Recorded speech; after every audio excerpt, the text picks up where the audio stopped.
Ang Guillain-Barré syndrome, isang sakit, rare siya, hindi very common, na Mm. naapektuhan yung mga ugat nerves, hindi yung blood vessels, kundi yung mga ugat, yung nerves na tinatakbo ng electrical activities para gumalaw yung mga binti, mga kamay, mga muscles. Mm.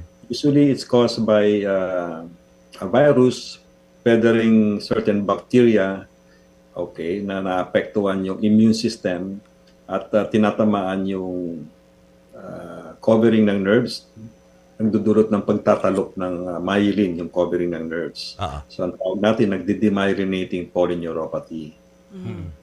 Ano po nangyayari sa pasyente kapag meron po siya nito?